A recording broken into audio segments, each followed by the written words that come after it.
Hello, everyone, and welcome to 3 Words, a bite-sized podcast about the simple, strategic, and very significant choices that all of us can make in order to become the very best version of ourselves. My name is Dr. Michael Brown, and I'm here today with my good friend, Russell Catania, newly married. That's right. Med student. Oh, boy. Podcaster. Good friend. Very, very good friend. And today, I love doing podcast episodes with you, but I'm particularly excited about these 3 words. That's right. These 3 words today are chase your dreams. What? You're fired. That is not the 3 words. See, Russell keeps trying to change our 3 words. What are the real 3 words for today? This is above my pay grade. Okay, the real 3 words today are make dreams happen. But DMB, what is your problem with the phrase chase your dreams anyway? It's not that I have a problem. Okay. You're the problem today, it seems. Right. Yeah. But no, I don't have a problem with the phrase chase your dreams. I just feel like it doesn't help people achieve their dreams, because when we use the phrase chase your dreams, there's this sense that there's this thing out there that's running away from you and you just have to kind of chase after it, and you may catch it. You might not catch it, that it's kind of outside of your control. So I don't know. I like this conversation that we have about choices. And so when I hear this idea of chasing your dreams, it's like this mysterious process that, it might happen, it might not. I prefer the notion make dreams happen, because we all have dreams. We all have things that we wish for, hope for, long for. We use our imaginations to think about the future. I don't want to chase those dreams. I want to make those dreams happen. Doesn't that make sense? Yeah, it does. Listen, if you're listening or watching right now, you're getting a live look at me being coached, which is an ongoing process. DMB is my life coach. So, and I can see what you're saying. I mean, the thing I like about the phrase chase your dreams is more that it identifies the active process. You know, chasing is like running. You know, it is an active process. There is work to be done, but I agree with you, right? The goal, the dream is not running away from you. And when you're running a race, the finish line it does not move around at the end. You know, it's parked in the same spot, and all you have to do is make the steps to get there. So you're really not chasing anything. Yeah. You're making it happen. And again, I'm with you. I love the phrase. It's very inspirational. It's visionary. And yet I want all of our listeners and our viewers who are connected to 3 words to think about what is my dream, and then connect decisions, daily decisions, to that dream. So for instance, I have a dream. I have a dream of being a healthy, robust, bright, energetic 100-year-old. Wow.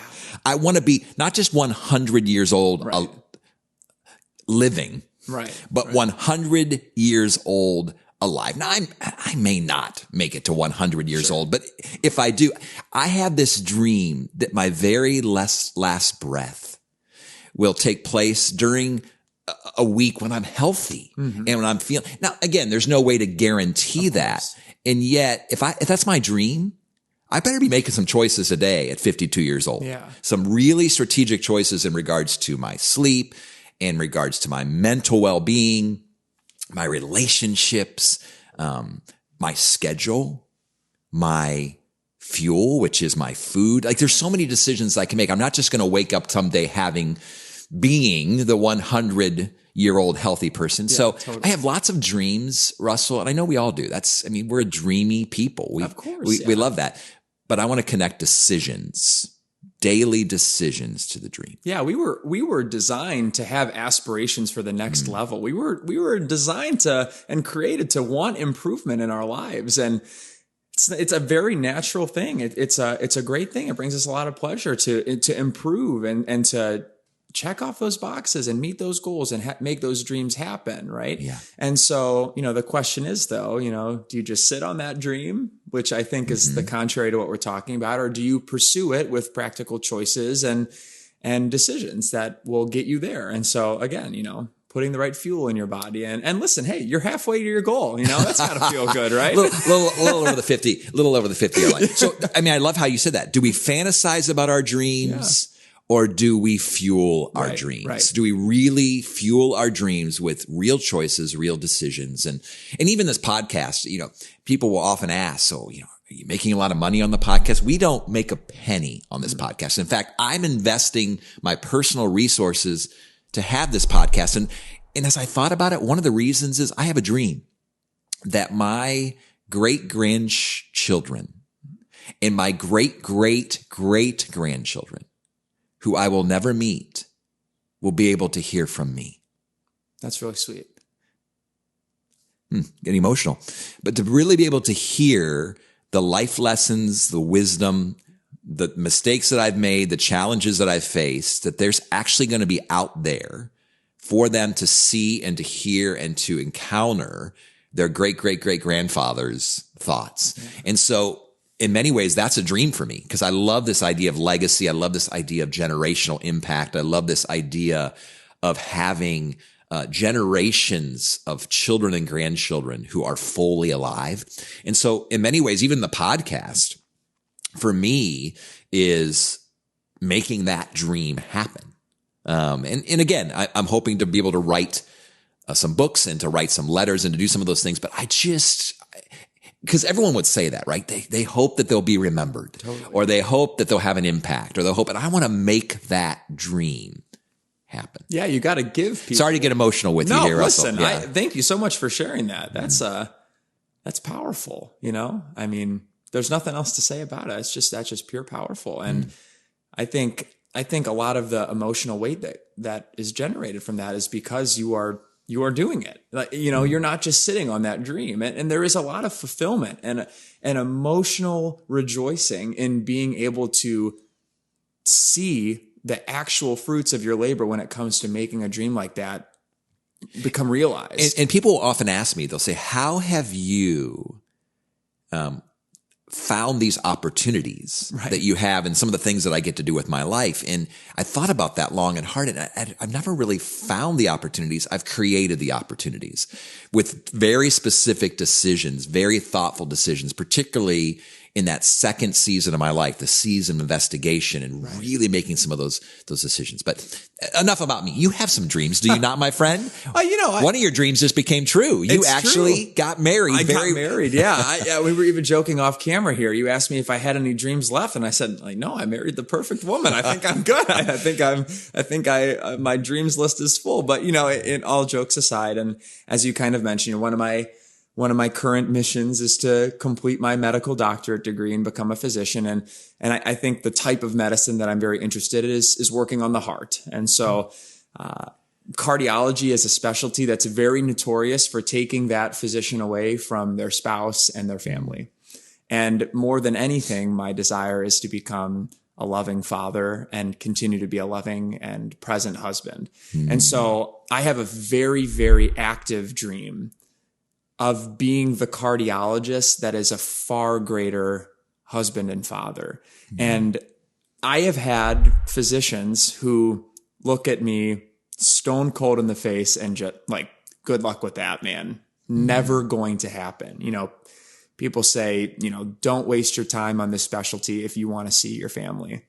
And that's a real challenge to me, right? Because I have two very distinct passions that, I'm being told are like oil and water, right?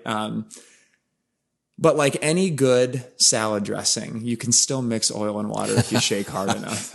I love that metaphor. That's right. And, what does it require if not just constant shaking, right? Constant effort to continue to emulsify those two ingredients that are diametrically opposed to each other. So, the practical things that I have to do, some of those things are sometimes more challenging than just sitting in front of one of my great friends and having a conversation, right? I often have to make active choices to have, intimate and personal conversations with my wife about what that looks like. And often that also in our relationship looks like a lot of compromise. My wife, Ashlyn, is being so supportive of my desire to pursue a specialty that is intrinsically very difficult to pursue without having some personal cost. And so the compromise is pursuing training programs that are very, very close to her family to give her the opportunity to live by her family where she hasn't been able to in almost over a decade, or having opportunities to indulge in some of her travel interests where maybe I'm interested in going here, but she really wants to see this part of the world. And, and it is amazing how simple it is to shake that bottle when compromise is the ingredient for that. I mean, compromising with your wife, it should be, one of the most fun things to do, and putting a smile on that person you care about's face. So, that is obviously a huge work in process. I'm still about a decade away from completing that training, if it does come to fruition that way. But and it's interesting that you had other cardiologists who would say to you, good luck with that. Yeah. It will never happen. Yeah. Which makes me think about who are the dream killers in our life. Absolutely. And there's those who, and I'm guessing, and I don't know these cardiologists, but I'm guessing is because they maybe at some point hoped for the same and they didn't achieve it. Yeah. And so they want to say you can't either. If they couldn't, you couldn't. But we take great satisfaction here at D&B Coaching, and even at 3 Words, about the fact that no, we can actually do it. If you make decisions connected to dreams, that's right. If there's discipline connected to the decisions, with every dream, and we've done episodes that actually was Dream, Decide, Do, I think was the episode, but you got to have the dream, but then there are decisions. You got to do it. You got to decide. There has to be discipline. But Russell, I know you. I see you. And I am convinced that you can make that dream happen. And the reason that you can make it happen is because you're not just chasing, here we go, chasing this kind of mysterious, I would really hope, because there's a difference between I'm hoping versus I'm actually crafting. I'm wishing, no, I'm actually working so that these things become true. Wow. I love this conversation. I'm glad that you now see it my way. Yeah. Listen, I'm a work in progress as always. And I love that we're taking a very cliche and romanticized phrase, chase your dreams. It's on every quote board with a cute picture of the sky in the background. You know what I'm talking, It's a very romanticized notion, but it is often stripped of the actual work that needs to get put in. And one of my first memories of our friendship was that you had told me actually that instead of telling people to have a good day, you told them to make it a good day. Interesting. Okay. I forgot that. Yeah. And this, when we first met, 6 years ago or something like that, this is one of the first things I remember you saying. And I appreciate your example of always taking out the passivity in things that require our active attention, right? So we do need to make these dreams happen if they're meant to be. And oftentimes if we're working towards a dream that wasn't meant for us, that door was supposed to be closed, I often have found, if not 100% of the time, that the work I was putting in to make one dream happen often was the same work that required the dream that was meant for me to end up occurring. Wow. That's another whole podcast. That is we fantastic. should talk about that after this. Well, because that's true. And I'm going to pause here for a second because that is true, because that's what I hear all the time is if I'm chasing after this dream, or if I have a dream and it doesn't happen in the way that I envision it, if it doesn't happen exactly the way that it's kind of locked in my imagination, I've failed. No, you've just done something great with those final words. And that is all the work that you've put into achieving that dream. There might be a dream just slightly to the left or to the right, to the north, to the south, that actually now you are farther along because you've had these experiences or you put in that work. So if I can say to our viewers and our listeners today, Russell and I, D&B Coaching, 3 Words, we want you to have dreams. We want you to chase your dreams, but with specific choices, with a specific proactive plan, that you wouldn't just hope for it, that you wouldn't just wish for it, that you'd work for it, that you would be not passive, but proactive. Because sadly, there's a lot less dreamers than there used to be, because life's been hard. And so in many ways, for many of us, we've given up on our dreams and we've said, I can't do it. Yes, you can. Yes, you can make dreams happen. For life coaching, consulting services, or to hire a keynote speaker, please visit dmbcoaching.com.